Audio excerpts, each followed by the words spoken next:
So coming up in March 2024 is going to be the UFC's first ever card in Saudi Arabia, and I think it's going to be a pretty big one. It's going to be a fight night, and I think it's going to be quite big because Saudi Arabia has paid the UFC a pretty decent amount of money to host the card in Saudi Arabia, in Riyadh, and I don't think the UFC is going to waste the opportunity to leave a good first impression. The timing of this card is also incredibly important as well for the card that I have built, and also just in general for a lot of fighters in the UFC, because it is 8 days before Ramadan begins for 2024. Ramadan starts March the 10th, and this card is on March the 2nd. So this card is just before Ramadan begins. So all Muslim fighters, this is probably their last opportunity to fight before they do go into Ramadan. So yeah. So starting off the card, I'm going to start off with the main event. I feel like this could go a lot of different directions. We have heard that it could be Sharafutdin Magomedov making the main event of this card. To start with, I don't think that's a big enough fight to be the main event. And secondly, the source that come out from that, I mean, it could be true. I could see it happening, but I just don't believe it. The source that it come from, I haven't heard of them as a news source before. So unless they've heard something that I haven't, I don't think it's going to be the main event. I'm pretty sure it's going to be massive though. And if it is Sharafutdin Magomedov, it probably would be him versus Vettori, which I haven't done on this card, by the way. I think it's going to be really big though. I think it's going to be Islam Makhachev defending his title because, as I said, this is his last opportunity to defend his belt before Ramadan in March the 10th. And I think he's going to do it against either Charles Oliveira or Justin Gaethje. One of the two, probably most likely Justin Gaethje. We don't know what's going on with Charles Oliveira. He hasn't really been begging for the title shot, as I would almost expect him to be. Justin Gaethje has been the one calling out for it. So yeah, I think it's going to be Justin Gaethje taking on Islam Makhachev, of course. Now, this is only a couple of months away, so maybe Charles Oliveira would want a longer camp. I don't really know. It's in Saudi Arabia. I believe Islam Makhachev probably has a lot of fans there. It would be a massive fight as well. It's a title fight. Islam Makhachev is one of the biggest names in the sport. Hiccup, sorry. And now I can move on to the co-main event that I've made. Sharafutdin Magomedov making his second fight in the UFC. In the co-main event, he is going to be taking on a ranked fighter. It's not going to be as highly ranked as Marvin Vettori, but it is going to be against a very respected opponent in Brendan Allen. I do think Brendan Allen would take this fight. Now, he does want to fight quite a bit in 2024 to my understanding. He's trying to work up the rankings. This would be a massive step down the rankings. But if he beat Sharafutdin Magomedov, which I think he would, I think that would be massive for his career. I think the UFC would see him doing the UFC a favor. And then after that, if he beat Magomedov, he would get the Marvin Vettori fight. And if Sharafutdin Magomedov beat Brendan Allen, he would probably be in there with the names of like Roman Dolidze, Nasruddin Imavov, maybe even a Marvin Vettori matchup. I think there's big fights ahead after this matchup takes place. This is the fight that I would do for the co-main event at middleweight. Now, you could argue that Makhachev versus Perez is bigger. You could put that as the co-main event. I don't disagree, but that's the co-main event I've made. Just kind of based off the information that Magomedov might be the main event. I would be surprised if he is, but that's what the rumor is saying. The next one, of course, is Muhammad Makhachev taking on Alex Perez, which is a fight that's already been booked. Knowing our luck, there's probably a pretty good chance that Alex Perez isn't going to show up because he does not have a good track record. But don't you worry, I do have us covered because I do have a flyweight fight on this card. And then if something happened to Perez, they could just bump the person out of this fight and then up against Makhachev. So let's move on to the next fight I've done. I have a fighter from Bahrain competing here. His name is Shamil Gaziev. And he just beat, I believe, Martin Buday, who was ranked at the time. Just demolished Buday. He wants a ranked opponent next. Apparently, the UFC have told him he's going to get another ranked opponent next. I think it makes sense. I've got Alexander Romanov here. And to make this matchup, I did a little bit of research. I found out that Bahrain and Saudi Arabia are friendly countries because I didn't want to, you know, make a card that obviously will never happen due to political reasons outside of MMA and the UFC. So, you know, Bahrain and Saudi are friends. That's a little fun fact from me from the day.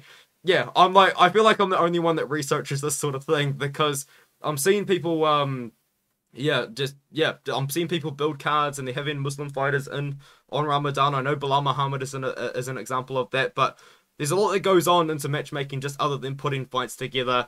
I think this is one that makes sense. I think Romanov isn't as good as his record suggests. I think he's been exposed in his last few fights. Shamil Gaziev, His cardio is a bit terrible, and his striking defense is a bit terrible as well. But I think he would roll through Romanov. Honestly, I think Gaziev would knock him out. Maybe, unless he gasses out. I mean, this fight could be absolutely terrible, but it could be really good as well, especially if Gaziev was to win. And that flyweight belt that I did hint at the start of the video, or when I was talking about Perez Makayev, is Tagir Ulanbekov taking on Steven Erceg. These guys are both back-to-back in the rankings. I think Tagir is ranked like 9th and Erceg's ranked 10th or something like that.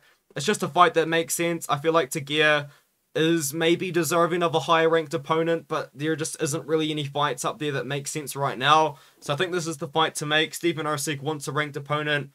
This is it. This is the matchup that I've done. Now, I am a little bit worried, though, because Steven Erceg has had visa issues in the past, which is why he couldn't make his Clayton Carpenter fight on Dana White's Contender Series, and why he hasn't been able to fill on short notice for the UFC in the past as well. I hope that his visa includes Saudi Arabia, because that's the fight that I would do. And it's the main card. I think it's a pretty good main card, as I said.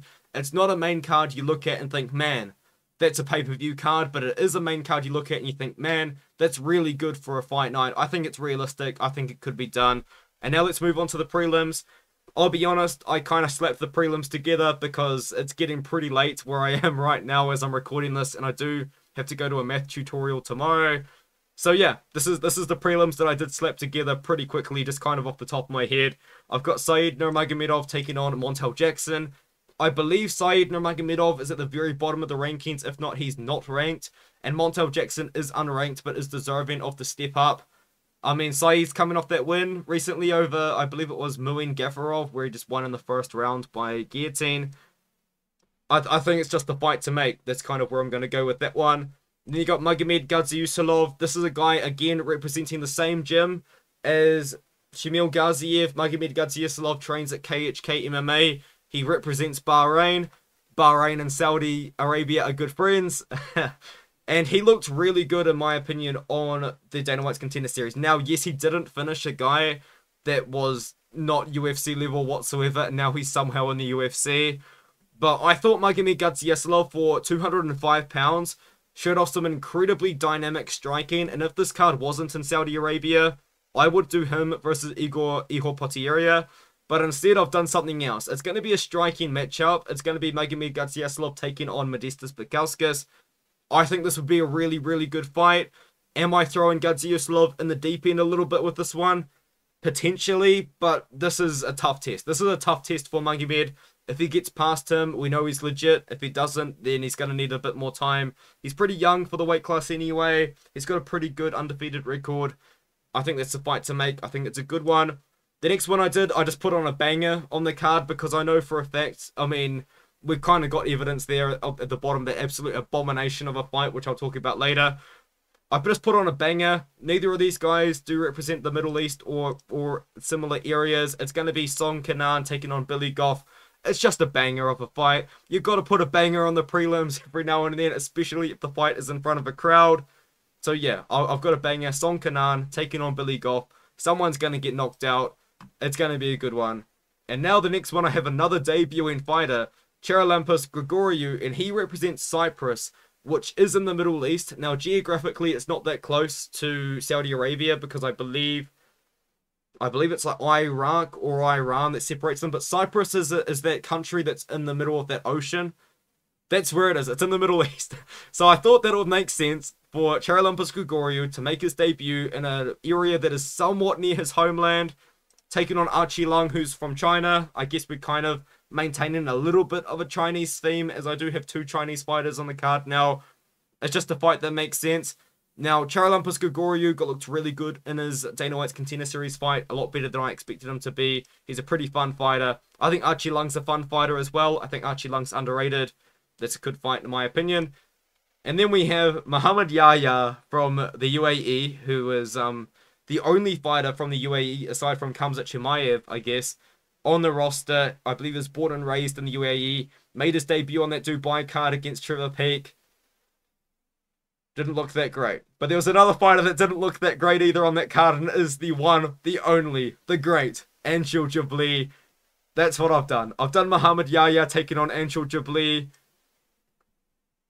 God, the UFC needs Anshul Jubilee to win this, honestly, because Anshul Jubilee is the UFC's ticket into the Indian market of MMA fans. He is a massive name. They need him to win. Like, if Anshul Jubilee loses this fight, oh God. MMA in India may never recover, is all I'll say. But yeah, that's the fight that I've done. I feel like Jubilee would win. I think Jubilee is UFC level. I don't think Muhammad Yahya is. That's just my opinion. Now, does Jubilee's fight against Mike Breeden back up my claim?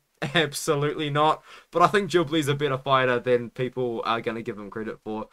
And then opening up the prelims, I didn't do the full card, as I said. It's getting pretty late, and I do have a math tutorial tomorrow morning. Eric Anders and Jamie Pickett have dirt on the UFC. What are they doing in not only just a crowded event, but an event in Saudi Arabia? Because the UFC is going to pay Jamie Pickett and Eric Anders to fly to Saudi Arabia, to live in a hotel for like a week or two or whatever, and then fight in Saudi Arabia in front of a crowd when they could have just put them on in the Apex. I mean, Mano Karp is fighting on the Apex in about 2 weeks' time as I record this video. Mano Karp is fighting Mateus Nicolau in the Apex, and you're flying Eric Anders and Jamie Pickett to Saudi Arabia to fight in front of a crowd. What is going on? How does this happen? Why is Mano Karp not in front of a crowd? Like, this just doesn't make sense. It doesn't make sense. Oh, I'm gonna lose it again.